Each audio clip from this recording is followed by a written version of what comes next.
ಇವತ್ತಿನ ಸಂಚಿಕೆ ಸ್ಟಾರ್ಟ್ ಆಗೋದು ಕೃಷ್ಣ ಮಲ್ಕೊಂಡಲ್ಲೇ ಬೇಬಿ ಸ್ಟಾರ್ ಬೇಬಿ ಸ್ಟಾರ್ ಅಂತ ಕೂಗ್ತಾ ಇರ್ತಾಳೆ. ತಕ್ಷಣ ಜೀವ ಮತ್ತು ರಚನಾ ಅವಳ ಪಕ್ಕ ಬಂದು ಕೈ ಹಿಡ್ಕೊಂಡು ತಲೆ ನೆವರಿಸ್ತಾ ಇರ್ತಾರೆ. ಬೇಬಿ ಸ್ಟಾರ್ ಇಲ್ಲೇ ಇದ್ದೀರಾ ತಾನೆ ಅಂತಾಳೆ. ಇಲ್ಲೇ ಇದ್ದೀನಿ, ಪಕ್ಕದಲ್ಲೇ ಇದ್ದೀವಮ್ಮ ನೋಡು ಅಂತಾರೆ. ಆಗ ಕೃಷ್ಣ ನನ್ನ ಬಿಟ್ಟು ಎಲ್ಲೂ ಹೋಗಬೇಡಿ ಅಂತಾಳೆ. ಜೀವ ಅದಕ್ಕೆ ಇಲ್ಲ ಕಂದಮ್ಮ, ಇಲ್ಲೇ ಇರ್ತೀವಿ ಅಂತಾನೆ. ರಚನಾ ಕೂಡ ಕೃಷ್ಣ ನಾವು ನಿನ್ನ ಜೊತೆಲೇ ಇದ್ದೀವಿ, ಹೆದರ್ಕೋಬೇಡ, ಧೈರ್ಯವಾಗಿ ನಿದ್ರೆ ಮಾಡು ಅಂತಾಳೆ. ಜೀವ ರಚನಾನ ನೋಡ್ತಾ ಏನಾಯಿತು ರೀ ಅಂತಾನೆ. ರಚನಾ ಆ್ಯಕ್ಟಿಂಗ್ ಜೊತೆ ಭವಿಷ್ಯ ಹೇಳೋಕ್ಕೂ ಬರತ್ತಾ ಅಂದ್ರಲ್ಲ. ನನಗೆ ಭವಿಷ್ಯ ಹೇಳೋಕ್ಕೆ ಬರಲ್ಲ, ಆದರೆ ಕಾಣಿಸತ್ತೆ ನಿದ್ರೆಲೂ ಇವಳು ಕರೆಯೋ ಮೊದಲನೇ ಹೆಸರು ನಿಮ್ಮದೇ ಆಗಿರತ್ತೆ. ನಿಮ್ಮನ್ನು ದೂರ ಮಾಡೋ ಶಕ್ತಿ ಯಾರಿಗೂ ಇಲ್ಲ ಅಂತಾಳೆ. ಮತ್ತೆ ಎಮೋಷ್ನಲ್ ಆಗಿ ಅಪ್ಪನ ಪ್ರೀತಿ ಹೇಗಿರತ್ತೆ ಅಂತ ನಾನು ಸಿನಿಮಾದಲ್ಲಿ ಬಿಟ್ಟು ರಿಯಲ್ ಲೈಫಲ್ಲಿ ನೋಡೇ ಇಲ್ಲ. ಯಾಕೆ ಅಂದರೆ ನನಗೆ ಅಪ್ಪ ಇಲ್ಲ.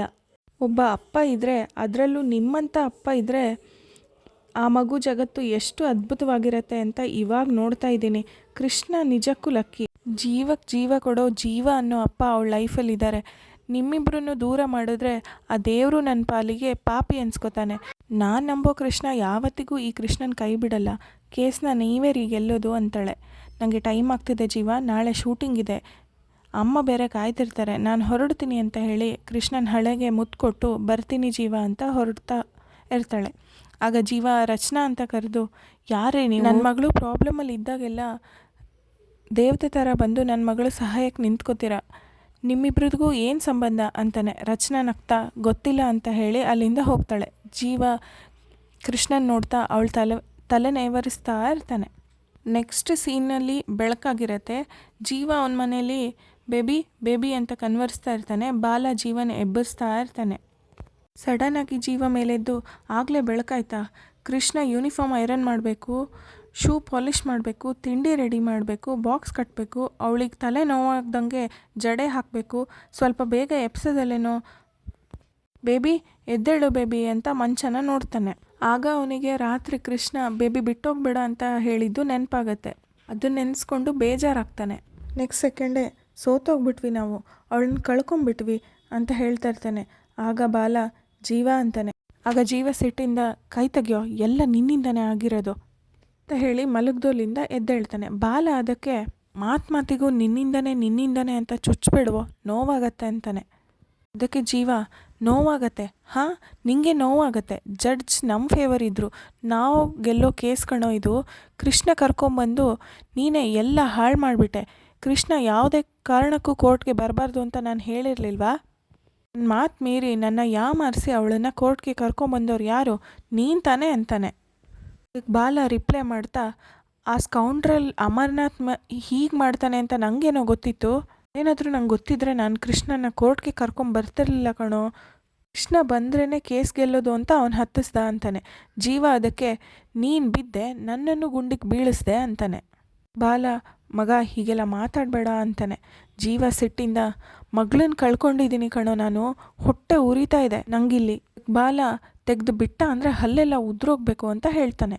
ಜೀವ ಬಿಡೋ ನೋಡೋಣ ಅಂತಾನೆ. ಹಾಗೆ ಹೇಳ್ತಾ ಅವನಲ್ಲಿಂದ ಹೊರಗೆ ಹೋಗ್ತಾನೆ. ಹಿಂದಿಂದ ಬಾಲ ಜೀವ ನಿಂತ್ಕೊಳ್ಳೋ ಅಂತ ಹೇಳಿ ಅವನ ಹಿಂದೆನೇ ಹೋಗ್ತಾ ಇರ್ತಾನೆ. ಇನ್ನೊಂದು ಕಡೆ ಜನಾರ್ದನ್ ಅವರು ವಜ್ರೇಶ್ವರಿ ಆಫರ್ ಬಗ್ಗೆ ಯೋಚನೆ ಮಾಡ್ತಾ, ವಜ್ರೇಶ್ವರಿನ ನಾನು ಏನೋ ಅಂದ್ಕೊಂಡಿದ್ದೆ, ಬ್ರಿಲಿಯಂಟ್ ಮೈಂಡ್ ಅವ್ರದ್ದು, ಒಂದೇ ಕಲ್ಲಿಂದ 10 ಮಾವಿನಕಾಯಿ ಕೆಡಕ್ತಾರೆ ಅನ್ಕೋತಾ ಇರ್ತಾರೆ. ಕೃಷ್ಣ ಅಲ್ಲೇ ತಿಂಡಿ ತಿನ್ನೋಕ್ಕೆ ಅವ್ರ ಅಜ್ಜಿ ಹತ್ರ ಸತಾಯಿಸ್ತಾ ಇರ್ತಾಳೆ. ಒಂದೇ ಸ್ಪೂನ್ ತಿಂದ್ಬಿಡು ಅಂತ ಲಲಿತಮ್ಮ ಕೃಷ್ಣಂಗೆ ಹೇಳ್ತಾ ಇರ್ತಾರೆ. ಕೃಷ್ಣ, ಇಲ್ಲ ಅಜ್ಜಿ ಬಿಟ್ಬಿಡು, ನಾನು ಮನೆಗೆ ಹೋಗಬೇಕು, ಬೇಬಿಗೆ ಫೋನ್ ಮಾಡು ಅಂತಾಳೆ. ಲಲಿತಾ, ನೆನ್ನೆಯಿಂದ ನೀನು ಸರಿಯಾಗಿ ಏನೂ ತಿಂದಿಲ್ಲ, ಹೀಗೆಲ್ಲ ಆದರೆ ಆರೋಗ್ಯ ಹಾಳಾಗಲ್ವಾ ಅಮ್ಮ, ಆಮೇಲೆ ಬೇಬಿ ಕೇಳಿದ್ರೆ ನಾನು ಏನು ಹೇಳಲಿ ಅಂತ ಹೇಳ್ತಾ ಇರ್ತಾರೆ. ಆಗ ಜನಾರ್ದನವರು ಅಲ್ಲಿಗೆ ಬರ್ತಾರೆ. ಅಲ್ಲಿಗೆ ಬಂದು, ಬೇಬಿನ ಅವನೇ ಅವನ ಬೇಬಿ, ಅವನಿಗೆ ಯಾವ ಉತ್ತರ ಕೊಡಬೇಕಾಗಿಲ್ಲ ನೀವು, ಏಯ್ ತಿನ್ನೆ ಸುಮ್ಮನೆ ಅಂತಾರೆ. ಕೃಷ್ಣ ಭಯ ಪಡ್ತಾ ಇರ್ತಾಳೆ. ಜನಾರ್ದನ್ ಮತ್ತೆ ಗದರ್ತಾ ತಿನ್ನೆ ಅಂತಾರೆ. ಕೃಷ್ಣ ಕೂಡ ಜೋರಾಗಿ ಬೇಡ ಅಂತಾಳೆ. ಜನಾರ್ದನ್ ತಿಂತೀಯೋ ಇಲ್ಲ ಅಂತ ಅಂದಾಗ ಕೃಷ್ಣ ಬೇಡ ಅಂದೆ ತಾನೇ, ಕೇಳಿಸ್ಲಿಲ್ವಾ ಅಂತಾಳೆ. ಜನಾರ್ದನ್ ಸಿಟ್ಟಿಂದ, ಇರು ಬೆಳ್ತಿರ್ತೀನಿ ಅಂತಾರೆ. ಆಗಲ್ಲ ರೀ, ಏನಿದು, ನೀವು ಇವಳು ತಾತ ಬೀದಿ ರೌಡಿ ಅಲ್ಲ, ನೀವು ಹೋಗಿ ಇಲ್ಲಿಂದ ಅಂತಾರೆ. ಅದಕ್ಕೆ ಜನಾರ್ದನ್ ಸೈಲೆಂಟಾಗಿ ತಿನ್ನಬೇಕು, ಇಲ್ಲ ಅಂದರೆ ಅಂತಾರೆ. ಮತ್ತೆ ಲಲಿತಾ ಅವರು ನಿಮ್ಮ ಮನಸ್ಸಲ್ಲಿರೋದನ್ನೆಲ್ಲ ಇವಳು ಮುಂದೆ ಕಕ್ಕಬೇಡಿ, ನೀವು ಹೋಗಿ ಇಲ್ಲಿಂದ ಅಂತ ಹೇಳಿ ಜನಾರ್ದನ್ ಅವರ ಅಲ್ಲಿಂದ ಕಳಿಸ್ತಾಳೆ. ನನ್ನ ಕಡೆ ತಿರುಗಿ, ಕೃಷ್ಣ ನಿಮ್ಮ ತಾತನ ಬಗ್ಗೆ ನಿಂಗೆ ಗೊತ್ತಲ್ಲ, ಅವ್ರು ಯಾವಾಗಲೂ ಟೆನ್ಷನಲ್ಲಿರ್ತಾರೆ, ನೀನು ಅದನ್ನು ಬಿಟ್ಬಿಡು, ನೀನೀಗ ಬೇಗ ತಿಂಡಿ ತಿನ್ನು, ಸ್ಕೂಲ್ಗೆ ಹೋಗಬೇಕಲ್ವಾ ಅಂತ ಹೇಳ್ತಾರೆ. ಆಗ ಜನಾರ್ದನ್ ಮತ್ತೆ ಬಂದು, ಯಾವ ಸ್ಕೂಲೂ ಇಲ್ಲ, ಏನೂ ಇಲ್ಲ, ಮನೇಲೇ ಇರ್ತಾಳೆ ಇವಳು ಆ ಸ್ಕೂಲಿಗೆ ಹೋದರೆ ಜೀವ ಅಲ್ಲಿ ಬಂದು ಇವಳನ್ನ ಮೀಟ್ ಮಾಡಿಬಿಟ್ರೆ ಏನು ಮಾಡೋದು ಅಂತಾರೆ. ಅದಕ್ಕೆ ಲಲಿತಾ, ಒಂದು ಕೆಲಸ ಮಾಡಿ, ನೀವು ಇವಳ ಹಿಂದೆ ಇವಳ ಜೊತೆ ಸ್ಕೂಲಲ್ಲಿ ಹೋಗಿ ಗೇಟ್ ಕಾಯ್ತಾ ನಿಂತಿರಿ, ಜೀವ ಬಂದರೆ ಅಲ್ಲಿಂದನೇ ಅವನ್ನ ವಾಪಸ್ ಕಳಿಸ್ಬಿಡಿ ಅಂತಾರೆ. ಅದಕ್ಕೆ ಜನಾರ್ದನ್, ಇವ್ರು ಸ್ಕೂಲ್ ಮಿಸ್ನ ಬೇಕಿದ್ರೆ ಮನೆಗೆ ಕರ್ಸೋಣ, ಇವಳು ಸ್ಕೂಲ್ಗೆ ಹೋಗೋದು ಬೇಡ, ಒಂದು ವಾರ ತಾನೇ ಮನೇಲೇ ಇರಲಿ ಅಂತ ಹೇಳ್ತಾರೆ. ಆಗ ಕೃಷ್ಣ ಬೇಜಾರು ಮಾಡಿಕೊಂಡು, ನನ್ನ ಫ್ರೆಂಡ್ಸ್ ಎಲ್ಲ ಮಿಸ್ ಮಾಡ್ಕೋತೀನಿ, ನಾನು ಸ್ಕೂಲ್ಗೆ ಹೋಗಬೇಕು ಅಂತ ಲಲಿತಾ ಅವ್ರ ಹತ್ರ ಹೇಳ್ತಾಳೆ. ಆಗ ಲಲಿತಾ, ನಿನ್ನ ಫ್ರೆಂಡ್ಸನ್ನೆಲ್ಲ ಮನೆಗೆ ಕರ್ಸೋಣ ಕೃಷ್ಣ, ಇಲ್ಲೇ ನೀವೆಲ್ಲ ಆಟ ಆಡ್ಬೋದು, ಅದಾದರೂ ಮಾಡ್ಬೋದು ತಾನೇ ಅಂತ ಜನಾರ್ದನ್ ಅವ್ರನ್ನ ಕೇಳ್ತಾಳೆ. ಜನಾರ್ದನ್ ಸಿಟ್ಟಿಂದ ಅವ್ರನ್ನ ನೋಡುತ್ತಾ ಅಲ್ಲಿಂದ ಹೋಗ್ತಾರೆ. ಮತ್ತು ನೆಕ್ಸ್ಟ್ ಸೀನಲ್ಲಿ ಒಂದು ಫೈಲ್ಗೆ ಸೈನ್ ಮಾಡಿಸ್ಕೋತಾ ತೇಜ ರಚನಾ ಕೆಳಗೆ ಬರ್ತಿರೋದನ್ನು ನೋಡಿ ಅದಕ್ಕೆ ರಚನಾ ಬರ್ತಾ ಇದ್ದಾಳೆ ಅಂತ ಸಣ್ಣಕ್ಕೆ ಹೇಳ್ತಾನೆ. ಮತ್ತೆ ಮುಂದುವರಿಸ್ತಾ ಅದಕ್ಕೆ ಜೀವ ಫುಡ್ ಟ್ರಕ್ಕು ರೆಡಿ ಆಗ್ತಾ ಇದೆ ಅಂತ ಹೇಳ್ತಾನೆ. ಅದಕ್ಕೆ ವಜ್ರೇಶ್ವರಿಯವರು, ಎಷ್ಟು ದುಡ್ಡು ಖರ್ಚಾದರೂ ಪರವಾಗಿಲ್ಲ, ಹಿಂದೆ ಮುಂದೆ ನೋಡಬೇಡ, ಜೀವಂಗಿರೋ ಆಧಾರನೇ ಆ ಫುಡ್ ಟ್ರಕ್ ಚೆನ್ನಾಗಿ ನಡೆದ್ರೇ ಅವ್ರ ಲೈಫ್ ತುಂಬ ಚೆನ್ನಾಗಿರುತ್ತೆ, ಅದರಿಂದ ಕೃಷ್ಣ ಖುಷಿಯಾಗಿರ್ತಾಳೆ, ಅದನ್ನು ನೋಡಿ ನನ್ನ ಮಗಳು ಖುಷಿಯಾಗ್ತಾಳೆ, ನನ್ನ ಮಗಳು ಸಂತೋಷನೇ ಮುಖ್ಯ ಅಂತ ಹೇಳ್ತಾಳೆ. ಅದನ್ನು ಕೇಳಿಸ್ಕೊಂಡು ರಚನಾ ಮುಗುಳ್ನಾಗ್ತಾ ಇರ್ತಾಳೆ. ತೇಜ, ಸರಿ ಅದಕ್ಕೆ ಹಾಗೆ ಮಾಡ್ತೀನಿ ಅಂತಾಳೆ. ರಚನಾ ಅದನ್ನು ನೋಡ್ತಿರೋದನ್ನು ತೇಜ ವಜ್ರೇಶ್ವರಿಗೆ ಸನ್ನೆ ಮಾಡಿ ಹೇಳ್ತಾರೆ. ಮತ್ತೆ ಆ ಕಡೆ ತಿರುಗಿ, ಓ ರಚನಾ ನೀನೇ ನಮ್ಮ ಇಲ್ಲಿ ಅಂತಾಳೆ. ಆಗ ರಚನಾನ ಅಂತ ಹೇಳಿ ವಜ್ರೇಶ್ವರಿ ತಿರುಗ್ತಾರೆ. ಆಗ ರಚನಾ ಅಮ್ಮ ಅಂತ ಹೇಳಿ ಬಂದು ವಜ್ರೇಶ್ವರಿನ ಹಗ್ ಮಾಡ್ಕೋತಾಳೆ. ಬ್ಯಾಕ್ಗ್ರೌಂಡಲ್ಲಿ ವಿಲನ್ ಮ್ಯೂಸಿಕ್ ಪ್ಲೇ ಆಗುತ್ತೆ. ಮತ್ತು ರಚನಾ, ಅಮ್ಮ ಥ್ಯಾಂಕ್ ಯು ಸೋ ಮಚ್ ಅಂತ ಹೇಳ್ತಾಳೆ. ಅದಕ್ಕೆ ವಜ್ರೇಶ್ವರಿ, ಯಾಕೆ ಅಂತಾರೆ. ನೀವು ಕೃಷ್ಣನ ಬಗ್ಗೆ ಯೋಚನೆ ಮಾಡಿದ್ದಕ್ಕೆ ಅಂತ ಹೇಳಿ ರಚನಾ ಹೇಳ್ತಾಳೆ. ಅದಕ್ಕೆ ವಜ್ರೇಶ್ವರಿ, ನಾನು ಕೃಷ್ಣನ ಬಗ್ಗೆ ಯೋಚನೆ ಮಾಡಿದ್ದ ಅಂತ ಏನು ಗೊತ್ತಿಲ್ಲದೆ ಇರೋ ಥರ ಕೇಳ್ತಾರೆ. ರಚನಾ ಆನ್ಸರ್ ಮಾಡ್ತಾ, ನಾನೆಲ್ಲ ಕೇಳಿಸ್ಕೊಂಡೆ ನೀವು ಮಾತಾಡಿದ್ದು ಅಂತಾಳೆ. ಅದಕ್ಕೆ ವಜ್ರೇಶ್ವರಿಯವರು, ನಾನು ನಿಮಗೆ ಸರ್ಪ್ರೈಸ್ ಕೊಡೋಣ ಅಂತಿದ್ದೆ, ಆದರೆ ನನ್ನ ಮಗಳು ಎಲ್ಲ ತಿಳ್ಕೊಂಬಿಟ್ಟಿದ್ದಾಳೆ ಅಂತಾರೆ. ತೇಜ ಅದಕ್ಕೆ, ಅದಕ್ಕೆ ರಚನಾ ಈಗ ಚಿಕ್ಕ ಹುಡುಗಿಯಲ್ಲ, ಈಗಲಾದರೂ ನೀವು ಅವಳ ಜೊತೆ ಸ್ವಲ್ಪ ಓಪನ್ ಆಗಿರಿ, ನೀವು ಅವಳಿಗೋಸ್ಕರ ಏನೇನು ಮಾಡ್ತೀರಾ ಅನ್ನೋದನ್ನ ಹೇಳಿ, ಹಾಗೆ ನೀವು ಅವಳಿಗೋಸ್ಕರ ಎಷ್ಟು ಕಷ್ಟಪಡ್ತೀರಾ ಅನ್ನೋದನ್ನ ಅವಳ ಜೊತೆನೂ ಶೇರ್ ಮಾಡ್ಕೊಳ್ಳಿ, ಆಗಲೇ ಅವಳಿಗೆ ನಿಮ್ಮ ಬಗ್ಗೆ ಪೂರ್ತಿ ಗೊತ್ತಾಗೋದು ಅಂತಾಳೆ. ಹಾಗೆ ರಚನಾ ಕನ್ಫ್ಯೂಸ್ ಆಗಿ, ಕಷ್ಟನಾ ಅಂತಾಳೆ. ಅದಕ್ಕೆ ತೇಜ, ನಿನಗೋಸ್ಕರ ನಿಮ್ಮಮ್ಮ ಎಂಥ ಕಷ್ಟಕ್ಕಾದರೂ ಇಳ್ಬಿಡ್ತಾರಮ್ಮ, ತೀರಾ ಆ ದೇವರಾಜನ ಹತ್ರ ಹೋಗಿ ಅಂತ ಹೇಳಿ ಹೇಳ್ತಾ ಇರುವಾಗ ವಜ್ರೇಶ್ವರಿ ಅಲ್ಲಿಗೆ ಸ್ಟಾಪ್ ಮಾಡ್ತಾರೆ. ತೇಜ ಸುಮ್ಮನೆ ಇರು ಅಂತ ಹೇಳಿ. ರಚನಾ ಮತ್ತೆ ಕ್ವಶನ್ ಮಾಡ್ತಾ, ದೇವರಾಜ್ ಅಂಕಲ್ ಹತ್ರ ಹೋಗಿದ್ರಾ ಅಮ್ಮ, ಏನಕ್ಕೆ ಅಂತ ಕೇಳ್ತಾಳೆ. ಅದಕ್ಕೆ ವಜ್ರೇಶ್ವರಿ, ಸುಮ್ಮನೆ ಹೋಗಿದ್ದೆ ಅಂತಾರೆ.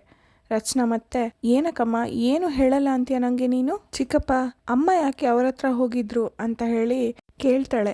ಅದಕ್ಕೆ ತೇಜ, ಕೃಷ್ಣಂಗೋಸ್ಕರನಮ್ಮ ಅಂತಾರೆ. ಆ ಲಾಯರ್ ಜನಾರ್ದನ್ ಇದ್ದಾರಲ್ಲ, ಅವರು ಮತ್ತು ದೇವರಾಜ್ ತುಂಬ ಕ್ಲೋಸ್ ಅಂತೆ, ಅದಕ್ಕೆ ನಾನು ಮತ್ತು ಅತ್ತಿಗೆ ದೇವರಾಜ್ ಮನೆಗೆ ಹೋಗಿದ್ವಿ, ಜನಾರ್ದನ್ ಹತ್ರ ಮಾತಾಡಿ ಕೃಷ್ಣನ ಜೀವನ್ ಜೊತೆ ಕಳಿಸ್ಕೊಡ್ವಿ ಅಂತ ಹೇಳಿದ್ವಿ. ಅದಕ್ಕೆ ರಚನಾ ಎಕ್ಸೈಟ್ ಆಗಿ, ಹೌದಾ ಏನಂದ್ರು ಅವರು ಅಂತ ಕೇಳ್ತಾಳೆ. ಅದಕ್ಕೆ ತೇಜ, ನಾನು ಯಾಕೆ ನಿಂಗೆ ಸಹಾಯ ಮಾಡಬೇಕು, ಹೋಗಾಚೆ ಅಂದ್ಬಿಟ್ಟ ಅಂತಾರೆ. ಅದಕ್ಕೆ ರಚನಾ ಬೇಜಾರು ಮಾಡಿಕೊಂಡು, ಅಯ್ಯೋ ಹೌದಾ. ಮತ್ತೆ ವಜ್ರೇಶ್ವರಿ ಕಂಟಿನ್ಯೂ ಮಾಡ್ತಾ, ದೇವರಾಜ್ ಬಗ್ಗೆ ನಿಂಗೆ ಗೊತ್ತಲ್ವಾ, ರೌಡಿ ಎಲಿಮೆಂಟ್ ಅವನು, ತನಗೆ ಲಾಭ ಇಲ್ಲದೆ ಯಾವ ಕೆಲಸನೂ ಮಾಡಲ್ಲ ಅವನು, ಸುಮ್ಮನೆ ಹೋಗಿ ಕಾಲು ನೋಯಿಸ್ಕೊಂಡಿದ್ದಾಯಿತು, ಅವನೇನೋ ಸಹಾಯ ಮಾಡ್ತೀನಿ ಅಂತ ಹೇಳ್ದ ಅಂತ ತೇಜ ಹೇಳ್ತಿರುವಾಗ ವಜ್ರೇಶ್ವರಿ, ತೇಜ ಸುಮ್ಮನಿರು ಅಂದೆ ತಾನೆ. ರಚನಾ ಮತ್ತೆ ವಜ್ರೇಶ್ವರಿನ ತಡೀತಾ, ಅಮ್ಮ ಸುಮ್ಮನಿರಿ ನೀವು, ಚಿಕ್ಕಪ್ಪ ಏನಂದ್ರು ದೇವರಾಜ್ ಅಂಕಲ್ ಅಂತ ಕೇಳ್ತಾಳೆ. ನೀನು ಹೋಗಿ ಅವನ ಹತ್ರ ಮಾತಾಡಿದ್ರೆ ಜನಾರ್ದನ್ ಹತ್ರ ಮಾತಾಡಿ ಅವನು ಕೃಷ್ಣನ ಮನೆಗೆ ಕಳಿಸ್ತಾನಂತೆ ಅಂತ ಹೇಳ್ತಾಳೆ. ಆಗ ರಚನಾಗೆ ಖುಷಿಯಾಗತ್ತೆ. ಅವಳು, ಹೌದಾ ಹಾಗಿದ್ರೆ ನಾನು ಈಗಲೇ ಹೋಗಿ ಅವ್ರ ಜೊತೆ ಮಾತಾಡ್ತೀನಿ ಅಂತ ಹೇಳಿ ಅಲ್ಲಿಂದ ಹೊರಡ್ತಾಳೆ. ಆಗ ವಜ್ರೇಶ್ವರಿ, ಮೀನು ಹಾಕಿರೋ ಬಲೆಗೆ ತಾನಾಗೆ ಸಿಕ್ಕಾಕೊಳ್ತಿದೆ ಅಂತ ಹೇಳಿ ವಿಲನ್ ಲುಕ್ ಕೊಡ್ತಾ ಇರ್ತಾರೆ. ಮತ್ತು ನೆಕ್ಸ್ಟ್ ಸೀನಲ್ಲಿ ಕೃಷ್ಣ ಬೇಜಾರು ಮಾಡಿಕೊಂಡು ಡೈನಿಂಗ್ ಟೇಬಲ್ ಮೇಲೆ ಹಾಗೆ ಮಲ್ಕೊಂಡಿರ್ತಾಳೆ. ಅವ್ರ ಅಜ್ಜಿ ಕೃಷ್ಣನ ಹತ್ರ ಬಂದು, ಕೃಷ್ಣ ನೀನು ನೋಡೋಕ್ಕೆ ಯಾರು ಬಂದಿದ್ದಾರೆ ಹೇಳು ಅಂತ ಹೇಳ್ತಿರುವಾಗ ಕೃಷ್ಣನ ಬೆಸ್ಟ್ ಫ್ರೆಂಡ್ ಅಲ್ಲಿಗೆ ಕೃಷ್ಣ ಅಂತ ಹೇಳಿ ಬರ್ತಾನೆ. ಅದನ್ನು ನೋಡಿ ಕೃಷ್ಣಂಗೆ ತುಂಬ ಖುಷಿಯಾಗತ್ತೆ. ಅವರಿಬ್ಬರು ಹೈಫೈ ಮಾಡ್ಕೋತಾರೆ. ಮತ್ತೆ ಕೃಷ್ಣನ ಫ್ರೆಂಡ್ ಹೇಗಿದೆ ಸೀಸನ್ 11 ಎಂಟ್ರಿ ಅಂತ ಕೃಷ್ಣ ಕೇಳ್ತಾಳೆ. ಕೃಷ್ಣ ಸೂಪರ್ ಅಂತಾಳೆ. ಅದಕ್ಕೆ ಮತ್ತೆ ಅವನು ನಾವು ಬರೋವರೆಗೂ ಮಾತ್ರ ಬೇರೆಯವ್ರ ಹವ, ನಾವು ಬಂದಮೇಲೆ ನಮ್ಮದೇ ಹವ ಅಂತ ಹೇಳ್ತಾನೆ. ಮತ್ತೆ ಮುಂದುವರಿಸ್ತಾ ಬಿರುಗಾಳಿ ಸುಂಟ್ರುಗಾಳಿ ಎಲ್ಲ ಮನಸ್ಸಿಲಾಯೋ ಅಂತ ಹೇಳ್ತಾನೆ. ಆಗ ಕೃಷ್ಣ ಅದನ್ನು ನೋಡಿ ನಗ್ತಾಳೆ. ಇವರಿಬ್ಬರೂ ನೋಡ್ತಾ ಲಲಿತಾ ಕೂಡ ಖುಷಿ ಪಡ್ತಾ ಇರ್ತಾರೆ. ಮತ್ತೆ ಅವನು ಲಲಿತಾ ಅವ್ರಿಗೆ ನೋಡಿ ಮನೆಗೆ ಯಾರಾದರೂ ಬಂದರೆ ಕಾಫಿ ಕೊಡಬೇಕು, ತಿಂಡಿ ಕೊಡಬೇಕು ಅಂತ ನಿಮಗೆ ಯಾವುದು ಗುಡ್ ಹ್ಯಾಬಿಟ್ಸ್ ಇಲ್ವಾ ಅಂತಾನೆ. ಆಗ ಲಲಿತಾ ಸಾರಿಯಪ್ಪ ಏನು ಬೇಕು ನಿಂಗೆ ಅಂತ ಹೇಳ್ತಾಳೆ. ಅದಕ್ಕೆ ಅವನು ನಾನು ನಿಮಗೆ ಏನು ಮಾಡೋಕ್ಕೆ ಬರುತ್ತೆ ಅಂತ ಕೇಳಲ್ಲ, ನನಗೆ ಬ್ರೆಡ್ ಟೋಸ್ಟ್ ಬೇಕು 1 ಡಜನ್ ಅಂತಾಳೆ. ಅದಕ್ಕೆ ಲಲಿತಾ ಶಾಕಾಗಿ 1 ಡಜನಾ ಅಂತಾಳೆ. ನಂದು ತಿಂಡಿ ಆಗಿದೆ ಇಷ್ಟು ಸಾಕು ಅಂತ ಹೇಳ್ತಾನೆ. ಆಗ ಲಲಿತಾ ಸರಿಯಪ್ಪ ಅಂತ ಅಲ್ಲಿಂದ ಹೋಗ್ತಾರೆ. ಮತ್ತೆ ಅವನು ಕೃಷ್ಣನ ಹತ್ರ ನಾನು ಅಜ್ಜಿನ ಇಲ್ಲಿಂದ ಏನಕ್ಕೆ ಓಡಿಸ್ದೆ ಅಂತ ಗೊತ್ತಾ ಅಂತ ಕೇಳ್ತಾನೆ. ಅದಕ್ಕೆ ಕೃಷ್ಣ ನೆನ್ನೆ ಏನಾಯಿತು ಗೊತ್ತಾ ಅಂತ ಎಕ್ಸ್ಪ್ಲೇನ್ ಮಾಡೋಕ್ಕೆ ಹೋಗ್ತಾಳೆ. ಅವನು ಅವಳನ್ನ ಸ್ಟಾಪ್ ಮಾಡಿ ನಾನೇನು ಇಲ್ಲಿ ಗೋಲಿ ಸೋಡಾ ಕುಡಿಯೋಕ್ಕೆ ಬಂದಿದ್ದೀನ, ನನಗೆಲ್ಲ ಗೊತ್ತು, ಅದಕ್ಕೆ ನಾನೇ ಪ್ಲ್ಯಾನ್ ಮಾಡಿ ನಾನು ಅದಕ್ಕೆಲ್ಲ ಒಂದು ಸೊಲ್ಯೂಷನ್ ತೊಗೊಂಡು ಬಂದಿದ್ದೀನಿ ಅಂತಾನೆ. ಅದಕ್ಕೆ ಕೃಷ್ಣ ಹೌದಾ ಅಂತಾಳೆ. ಮತ್ತೆ ಅವನು ಎಕ್ಸ್ಪ್ಲೇನ್ ಮಾಡ್ತಾ ಕೃಷ್ಣ ನೀನು ಮಾಡಬೇಕಾಗಿರೋದು ಇಷ್ಟೇ, ಮನೆಯಿಂದ ಎಸ್ಕೇಪ್ ಆಗಬೇಕು, ಎಸ್ಕೇಪ್ ಆಗಿ ಮೇನ್ ರೋಡಿಗೆ ಬಾ, ಅಲ್ಲಿಂದ ಆಟೋ ಹತ್ಕೊಂಡು ಮನೆಗೆ ಹೋಗು, ಇಲ್ಲ ಅಂದರೆ ಸ್ಕೂಲಿಗೆ ಬಂದುಬಿಡು ಅಂತಾನೆ. ಅದಕ್ಕೆ ಕೃಷ್ಣ ಯೋಚನೆ ಮಾಡ್ತಾ ಪ್ಲ್ಯಾನ್ ಏನೋ ಚೆನ್ನಾಗಿದೆ, ಆದರೆ ಮನೆಯಿಂದ ಎಸ್ಕೇಪ್ ಆಗೋದು ಹೇಗೆ ಅಂತ ಕೇಳ್ತಾಳೆ. ಕೃಷ್ಣನ ಫ್ರೆಂಡ್ ಮತ್ತೆ ಏನೋ ಸಣ್ಣದಾಗಿ ಹೇಳ್ತಾನೆ. ಆಗ ಕೃಷ್ಣ ಐಡಿಯಾ ಸಖತ್ತಾಗಿದೆ ಅಂತಾಳೆ. ಅದೇ ಸಮಯಕ್ಕೆ ಲಲಿತಾ ಬ್ರೆಡ್ ಟೋಸ್ಟ್ ಇಟ್ಕೊಂಡು ಅಲ್ಲಿಗೆ ಬರ್ತಾರೆ. ತಗೋಪ್ಪ ಇಷ್ಟು ಸಾಕಾ, ಇನ್ನೂ ಏನಾದರೂ ಬೇಕಾ ಅಂತ ಕೇಳ್ತಾಳೆ. ಆಗ ಅವನು 1 ಲೋಟ ಜ್ಯೂಸ್ ತೊಗೊಂಬನ್ನಿ ಅಜ್ಜಿ, ಕಾಂಬಿನೇಷನ್ ಸಖತ್ತಾಗಿರುತ್ತೆ ಅಂತಾನೆ. ಲಲಿತಾ ಗಾಬರಿಯಿಂದ ಹಾಂ ಅಂತ ಹೇಳಿ ಅಲ್ಲಿಂದ ಹೋಗ್ತಾಳೆ. ಲಲಿತಮ್ಮ ಅವರು ಜ್ಯೂಸ್ ತೊಗೊಂಬಂದು ಟೇಬಲ್ ಮೇಲೆ ಇಡ್ತಾರೆ. ಕುಡಿಯಪ್ಪ ಅಂತ ಹೇಳ್ತಾರೆ. ಆಗ ಅವನು ಬ್ರೆಡ್ ಟೋಸ್ಟ್ ತಿಂತ ಜ್ಯೂಸ್ ಕುಡಿತಾ ಇರ್ತಾನೆ. ಈ ಕಡೆ ಮತ್ತೊಂದು ಸೀನಲ್ಲಿ ಬಾಲ ಜೀವನ್ ಹಿಂದೆ ಬರ್ತಾ ನಿಂತ್ಕೊಳ್ಳೋ ಅಂತ ಹೇಳ್ತಾ ಅವನು ಹಿಂದೆ ಬಂದು ಏನೋ ಆವಾಗಿಂದ ಕಳ್ಕೊಂಡೆ ಅಂತೀಯಾ, ನಿನಗಿಂತ ಜಾಸ್ತಿ ನಾನು ಕಳ್ಕೊಂಡಿದ್ದೀನಿ ಗೊತ್ತಾ, ಅವಳು ಹುಟ್ಟಿದಾಗಿಂದ ಎಲ್ಲರನ್ನ ಬಿಟ್ಟು ಅವಳ ಜೊತೆ ನಾನಿದ್ದೀನಿ, ಅವಳು ಮಗಳು ತಿರುಗೋದ್ರಿಂದ ಮೊದಲನೇ ಹೆಜ್ಜೆ ಇಡೋವರೆಗೂ ತೊದಲು ನುಡಿಯೋದ್ರಿಂದ ನನ್ನನ್ನು ಛೇಡ್ಸೋವರೆಗೂ ನಿನ್ನ ಜೊತೆ ಅದನ್ನು ಎಂಜಾಯ್ ಮಾಡಿದ್ದೀನಿ. ದೊಡ್ಡದಾಗಿ ಹೇಳ್ತಾನೆ ಕಳ್ಕೊಂಡೆ ಅಂತ. ಹೌದಪ್ಪ, ನೀನು ಜಗತ್ತಲ್ಲಿರೋ ದೊಡ್ಡ ಬುದ್ಧಿವಂತ ತಾನೆ, ನೀನು ಆ ಅಮರ್ನಾಥ ಫಸ್ಟ್ ಟೈಮ್ ಮೀಟ್ ಮಾಡಿದಾಗಲೇ ಹೇಳಬೇಕಿತ್ತು ಅವನು ಸರಿ ಇಲ್ಲ ಅಂತ ಹೇಳಿ, ಆದರೆ ನಿಂಗೆ ಗೊತ್ತಿತ್ತಾ ಕೇಳಿದಾಗ ಜೀವ ನೀನು ಅವನ್ನ ಕರ್ಕೊಂಬಂದಿದ್ದು ಅಂತ ಹೇಳ್ತಾನೆ. ಬಾಲ ಅವನ್ನ ಐಡೆಂಟಿಫೈ ಮಾಡೋದ್ರಲ್ಲಿ ಇಬ್ಬರು ಸೋತಿದ್ದೀವಿ, ಅದೇ ಕಣೋ ರಿಯಾಲಿಟಿ ಅಂತಾನೆ. ಅದಕ್ಕೆ ಜೀವ ಮತ್ತೆ ಕೃಷ್ಣನ ನೀನು ಯಾಕೋ ಕೋರ್ಟ್ಗೆ ಕರ್ಕೊಂಬಂದಿದ್ದು ಅಂತ ಕೇಳ್ತಾನೆ. ಬಾಲ ರಿಪ್ಲೈ ಮಾಡ್ತಾ ಕೃಷ್ಣನ ಕೋರ್ಟಿಗೆ ಕರ್ಕೊಂಬಂದ್ರೇ ನಾವು ಕೇಸ್ ಗೆಲ್ಲಕ್ಕಾಗೋದು ಅಂತ ಅವ್ನು ಹೇಳ್ತಾನೆ ಕಣೋ, ಎಷ್ಟು ಸತಿ ಹೇಳೋದು ನಿಂಗೆ ಹೇಳಿದ್ನೆ ಅಂತ ಹೇಳ್ತಾನೆ. ಅದಕ್ಕೆ ಜೀವ ಅದೇ ನೀನು ಮಾಡಿದ ದೊಡ್ಡ ತಪ್ಪು ಅಂತ ಇಬ್ಬರು ಕಚ್ಚಾಡ್ತಾ ಇರ್ತಾರೆ. ಆಗ ಡೋರ್ ಹತ್ರ ನಿಲ್ಲಿಸಿ ಅಂತ ಹೇಳ್ತಾ ಒಬ್ಬರು ಬರ್ತಾರೆ.